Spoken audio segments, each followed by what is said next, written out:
Finalmente, queridos irmãos e irmãs, chegamos ao Natal. E o evangelho desta noite de Natal é maravilhoso. É Lucas, capítulo 2, versículo de 1 a 14. E é o que nós nos propomos a fazer a partir de agora. Meditar em profundidade o que este evangelho da noite de Natal, e podemos dizer até este evangelho de Natal, quer nos dizer.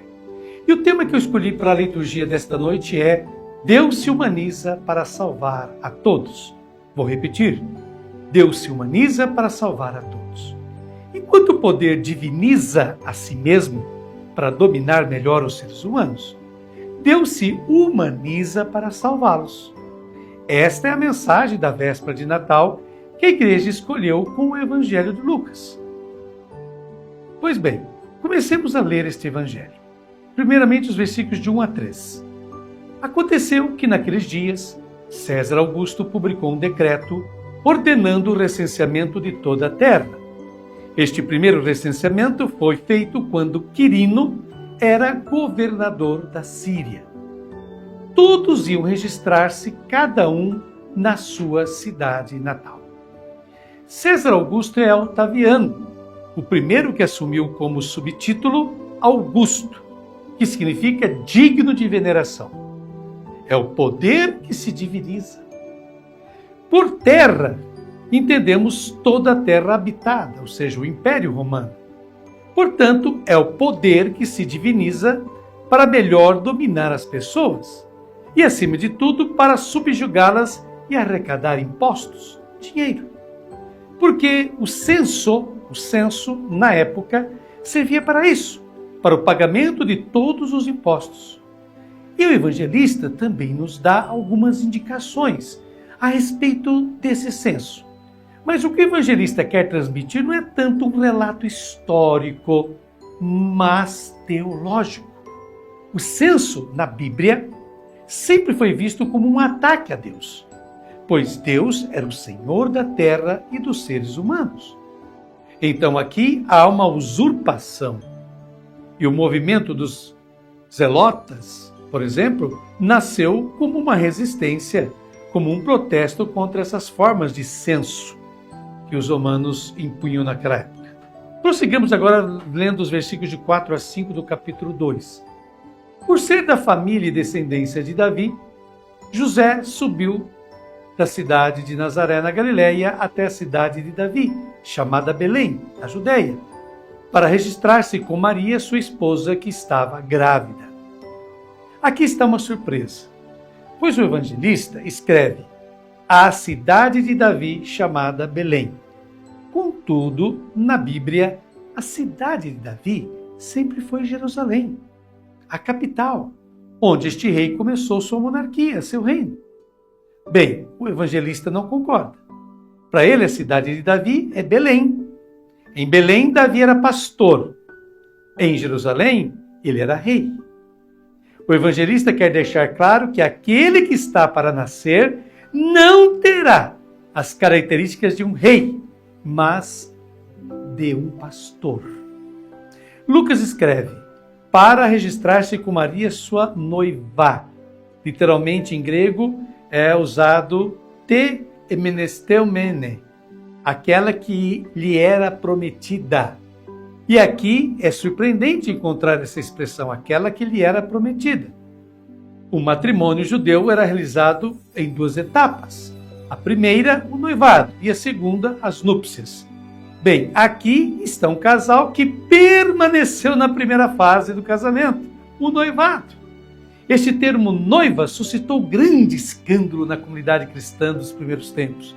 Por isso, no século IV, foi substituído pelo mais adequado esposa. Porque, de outra forma, parecia um casal irregular, que não tinha progredido para a segunda etapa do matrimônio.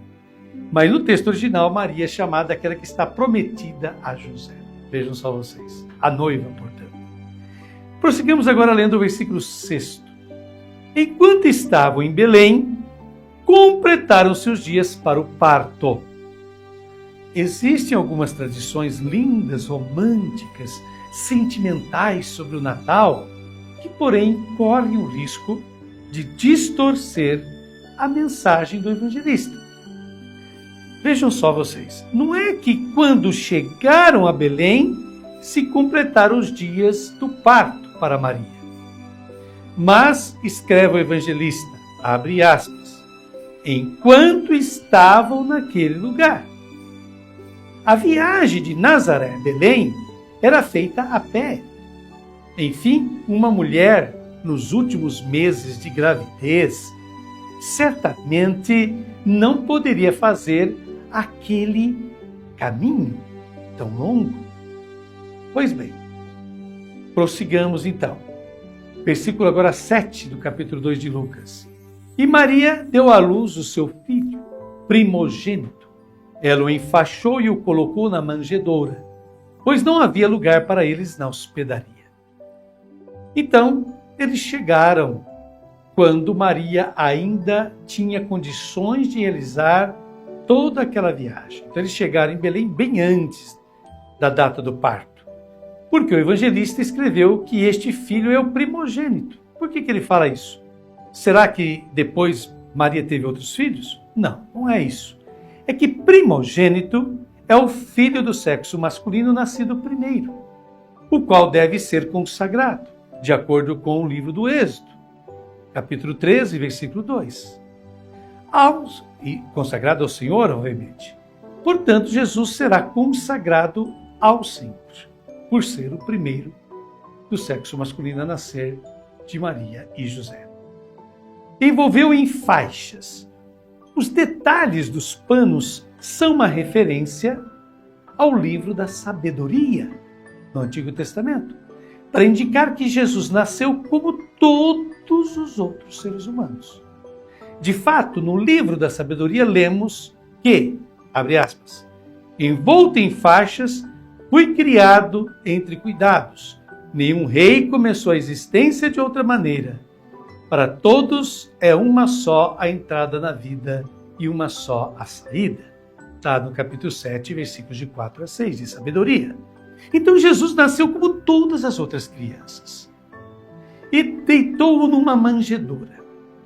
Mesmo a manjedoura é uma lembrança do profeta Isaías, onde ele diz que, abre aspas, o boi conhece o seu dono e o burro o coxo, quer dizer, a manjedoura de seu senhor. Mas Israel não conhece, o meu povo não entende. Está em Isaías capítulo 1, versículo 3. Por meio dessas referências, o evangelista quer deixar claro que Jesus, como escreve João em seu prólogo, veio entre os seus, mas os seus não o aceitaram, não o reconheceram. E aqui se diz, porque não havia lugar para eles. No passado, a tradução incorreta da palavra grega por hospedaria deu origem à história desse casal que não conseguia encontrar um lugar para ficar. Não havia espaço no alojamento, é o correto. Não na hospedaria, mas no alojamento. Ora, vamos explicar uma coisa importante. A habitação palestina, a casa palestina, normalmente, é feita da seguinte maneira. Há uma parte esculpida na rocha, esculpida numa rocha, que é a parte mais saudável da casa, segura e limpa, onde os alimentos são armazenados e onde fica a manjedoura. Em seguida, há uma parte em alvenaria, uma única sala, onde toda a vida da família acontece. Portanto, nessa sala única se cozinha, se dorme e se come. Pois bem, quando uma mulher dá à luz, de acordo com o livro de Levítico, capítulo 12, versículos de 1 a 8, ela torna-se impura. Então, tudo que ela toca, ou as pessoas de quem ela se aproxima, tornam-se impuras e não podem estar mais ali. É por isso que não há lugar para ela, para Maria, lá no alojamento, ou seja, nessa sala única da casa. E ela tem que ir para o interior da residência, onde ela está hospedada, e aonde fica a manjedoura, onde se alimentavam os animais. Prossigamos então agora lendo o versículo 8. Naquela região havia pastores que passavam a noite nos campos tomando conta do seu rebanho. Quando o evangelista nos apresenta aos pastores, ele não tem a intenção de retratar os belos personagens de nosso presépio. Naquela época, o Talmud prescrevia que nenhuma condição no mundo era mais desprezada como a do pastor. Os pastores, longe da sociedade civil, não eram pagos, então eles viviam de furtos, não tinham direitos civis, e não podendo ir à sinagoga ou ao templo para se purificarem, eles eram sempre pecadores, sempre impuros. E por isso para eles não havia salvação. Vejam só vocês. Vejamos agora o versículo 9a. Um anjo do Senhor apareceu aos pastores, a glória do Senhor os envolveu em luz. Desse modo, quando o Messias viesse, esses pastores, junto com os cobradores de impostos, na tradição dos judeus, seriam os primeiros da lista a serem eliminados. Isso mesmo. O evangelista escreve, um anjo do Senhor. Pois bem, é a terceira vez que esse personagem, o anjo do Senhor, aparece no Evangelho de Lucas. Por anjo do Senhor, nunca queremos dizer um anjo enviado pelo Senhor, mas é o próprio Deus que se comunica com os seres humanos. Portanto, a fórmula anjo do Senhor, tanto no Antigo como no Novo Testamento, sempre indica o Senhor quando ele se relaciona com os seres humanos. Vejam só vocês. Como eu disse, é a terceira vez que esta expressão anjo do Senhor aparece, e sempre em relação à vida. A primeira para anunciar a vida de João a seu pai, a Zacarias.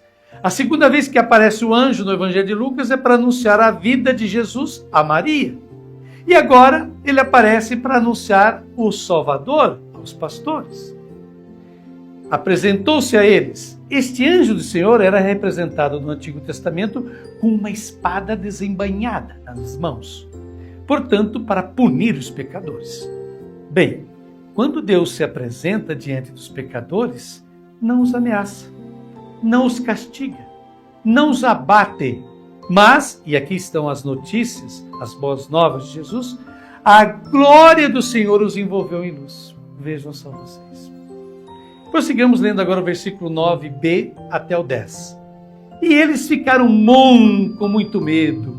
O anjo, porém, disse aos pastores, não tenhais medo, eu vos anuncio uma grande alegria, que o será para todo o povo. Portanto, Lucas desmente toda aquela teologia anterior de um Deus que julga, ameaça ou pune. Quando Deus encontra os pecadores, ele não faz nada, além de envolvê-los com sua luz, a luz de seu amor. Mas os pastores não sabem disso. E de fato o evangelista escreve que ficaram tomados de grande temor, porque sabiam que os esperava. Porém, o anjo os tranquiliza, mencionando-lhes a grande alegria da boa nova que afasta o grande medo. Vejamos agora os versículos de 11 a 14, os últimos do evangelho desta noite de Natal. Hoje, na cidade de Davi, nasceu para vós um Salvador, que é o Cristo Senhor. Isto vos servirá de sinal. Encontrareis um recém-nascido envolvido em faixas e deitado numa manjedoura.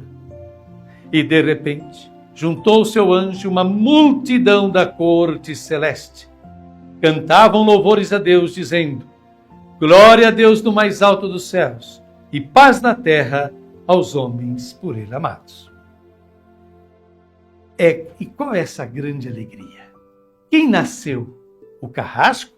O Messias castigador? Não, está nascendo o Salvador. Jesus não será um juiz, mas será um Salvador. No final desse diálogo se dá a manifestação visível de Deus, que está longe nos céus e que na terra haja paz, ou seja, felicidade. Mas para quem? A tradução errada no passado dizia para homens de boa vontade, paz na terra aos homens de boa vontade. Errada essa tradução. É uma tradução que se baseava no mérito. Quem merecesse, receberia. Quem não merecesse não receberia essa paz. Não. O amor de Deus que se manifesta no desejo de que os seres humanos sejam plenamente felizes diz respeito a toda a humanidade, porque todo ser humano é amado pelo Senhor. Não há ser humano, esta é a mensagem, qualquer que seja a sua condição, o seu comportamento, que possa se sentir excluído do amor de Deus. Muito bem. Agora faço uma reflexão pessoal e começo citando: a glória de Deus é a vida do homem, e a vida do homem é a visão de Deus.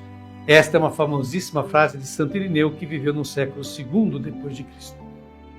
Pois bem, tanto o nascimento quanto a morte de Jesus de Nazaré são desconcertantes para o sistema de poder e para o sistema religioso da época de Cristo. Ele é morto como um subversivo, um agitador que deseja lançar o povo contra César, contra o império, desaconselhando o pagamento de impostos e desejando ser rei, por exemplo. É o que se vê em Lucas capítulo 23, versículo 2. Jesus nasce Senhor, palavra grega Kyrios, e também Salvador, palavra grega soter, contrapondo-se ao imperador romano, a Augusto César, a quem cabia esses títulos. Esses títulos é de Augusto. Como Frei Madi destacou no comentário, logo no início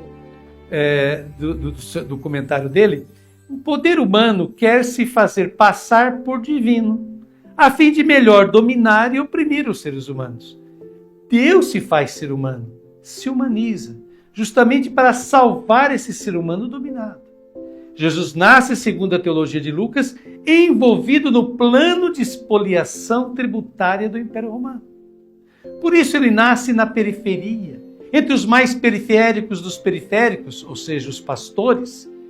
Nasce desapercebido, desacolhido por aqueles que de direito e por saber deveriam ser os primeiros a saudá-lo, ou seja, as lideranças religiosas dos judeus.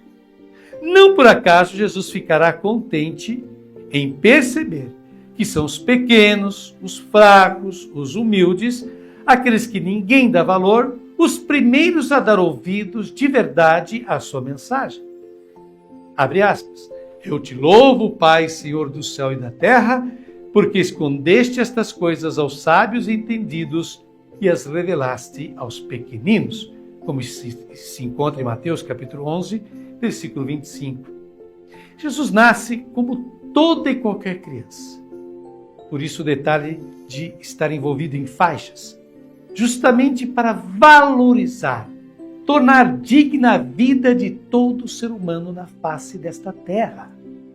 Não há quem esteja fora do alcance da vontade humanizadora, portanto, salvadora de Jesus Cristo. Em João, capítulo 6, versículo 39, Jesus deixa claro isso. Abre aspas. E esta é a vontade daquele que me enviou, que eu não perca nenhum daqueles que ele me deu, mas o ressuscite no último dia. Fecha aspas. Concluo estas sábias e perspicazes. Aliás, eu concluo com estas sábias e perspicazes palavras do teólogo espanhol José Maria Castillo, que diz-nos o seguinte: não é a história dos vencedores que começa em Belém. Foi uma aldeia da Galileia, em Nazaré, da qual nada de bom poderia sair, daí veio a solução que nossos desejos de poder e de dominação imperial precisam. Não seguimos Augusto, mas Jesus. E agora, concluindo, eu convido você a me acompanhar nesta bela oração para esta noite de Natal. Assim como há mais de 2000 anos atrás, hoje um mensageiro de Deus diz aos nossos ouvidos: na terra, paz aos homens por ele amados. E paz aqui eu entendo como proteção, amor, zelo. Pois bem, Natal é isso. Sentir-se e comportar-se como irmãos e irmãs uns dos outros. É o que eu, do fundo do coração, desejo a todos vocês e suas queridas famílias. Feliz Natal a todos.